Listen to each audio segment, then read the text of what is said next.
Hello and welcome to Drones Visual. As many of you know, the newest transmitter from FlySky is about to make its way into the market very soon. This transmitter looks very nice and it packs some interesting functions and elegant design. However, it has a spring-loaded throttle that, although it's not a negative feature, is something that not everybody needs. A spring-loaded throttle could be very nice when flying quads with altitude hold, but may not be ideal for some other kind of aircraft like FPV racers or some airplanes. That's why today I would like to share with you a very simple method to remove the spring from the throttle of the FlySky FS-i6S in case or you wish to do so. All the changes I will make are completely reversible and don't require any modification of the transmitter other than adding a friction plate to hold the throttle in place. I will suggest that you watch the entire video before opening your transmitter so you're better informed when trying to decide whether to do it or not. This method worked perfectly for me and I hope it will be useful to some of you wanting to do the same thing. So basically the FlySky FS-i6S has a throttle that is spring-loaded, so it will always remain at 50%. And we want to change this. And we would like to make the throttle just like in this Devo 10 transmitter that I have over here. As you can see, if I move the throttle, it basically will keep its position.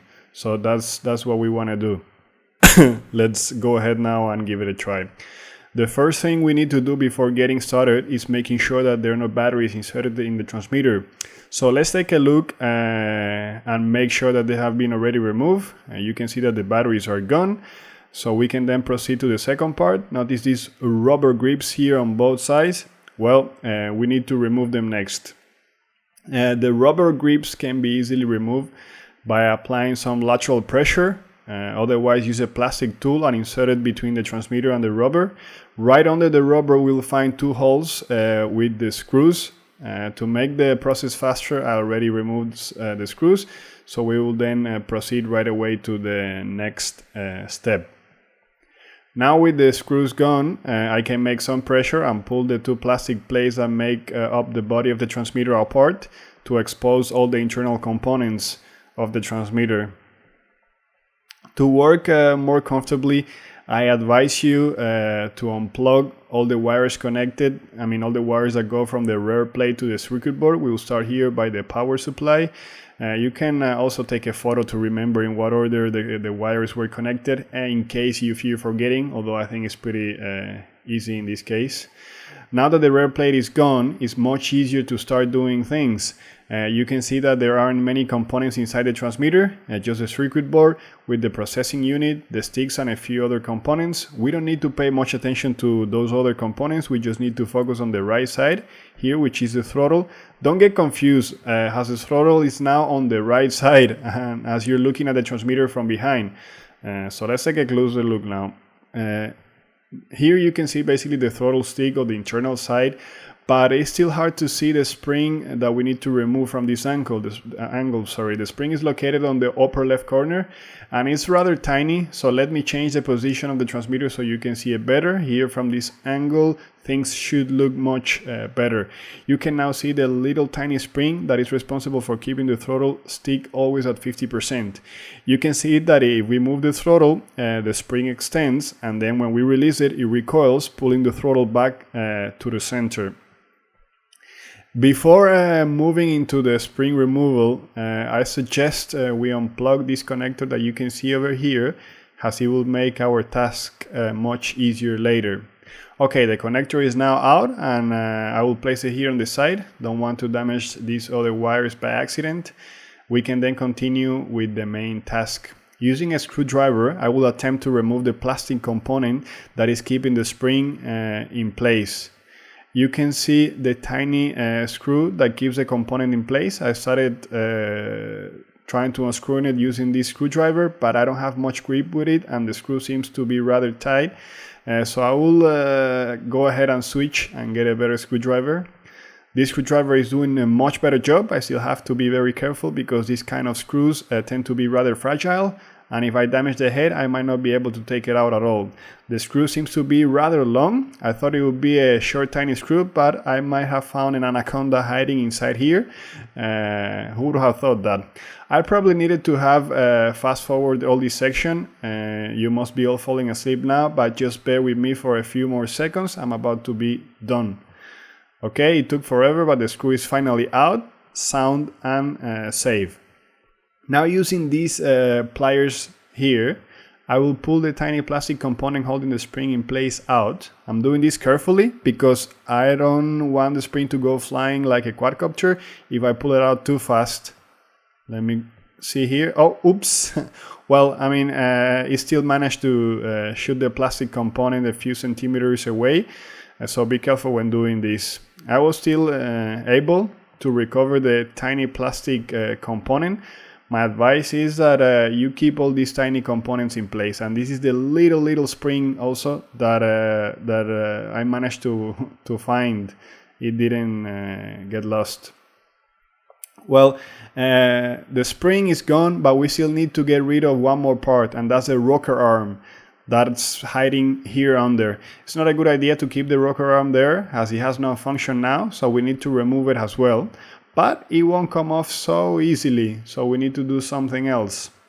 To make it come out, we will need to loosen a bit the two screws here on the front of this connector, and now you can see that it was really a good idea to unplug that connector, as otherwise it would have been on our way now. We don't need to completely remove the screws, just loosen them a bit, but I just removed them completely, just in case. It's up to you whether you do that or not. Then after both screws are gone, what we'll need to do is to make a little bit of pressure on that plastic unit that you can see over there using a screwdriver or the pliers or something, and move the shaft that goes in the center a little bit there to make some room so we can pull out the rocking arm. I feel like a dentist now. I'm not sure if it's a good feeling. Well, here you can see the rocking arm. It has been removed successfully. And I suggest you keep all these components in a plastic bag just in case. I mean, if you would like to revert the changes at some point, you will have all the components to do so. We can then proceed to place the plastic unit back to its original location and carefully tighten the screws. Sorry. We're almost done.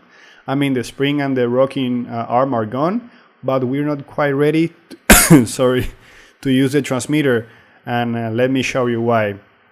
If we go on now and try to move the throttle, it won't return to the center anymore, and that's exactly what we're trying to achieve. However, the problem is that it just feels too loose. It actually barely holds its position. Although you could actually fly like this, I bet most of you would hate the feeling.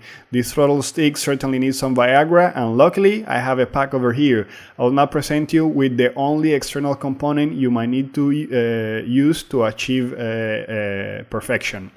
And this metallic plate that you can see over here, it's a friction plate that I extracted from another FlySky transmitter I have over here, an old one. I think you could probably get this plate somewhere online though. The function of this plate is to actually hold the throttle in a fixed position. Not like the spring, it would hold the throttle in a position we want. We will proceed to place the plate, the friction plate, on the opposite side, where there are two holes specially for it, I assume. Here's the plate already secure with the two screws. And now, depending on how stiff you would like your throttle to feel, you can adjust how tighten the screws are. Let's say if you want the throttle stick to be very loose, you don't need to tighten the screws much. On the other hand, if you're a bodybuilder and you would like your stick to be hard to move up and down, you can then tighten the screws really well, and it will be hard to move. Now we can put everything together and try out the throttle. The right stick is supposed to be the same, spring-loaded, but now the left stick, as you can see, remains in the position we want, and the yaw, of course, is still spring-loaded. So basically that was it. That will basically conclude my video, which was very short, and I hope it was useful to some of you. Otherwise I have wasted a few hours of my life. If you're interested in the topic of drones or quadcopters and would like to get the latest news directly from China, I encourage you to subscribe to my channel. And if I just made any mistakes also during this video, definitely drop me some comments. That would help us all. And I encourage you to like my video if it was useful. And I hope to see you all in my next video.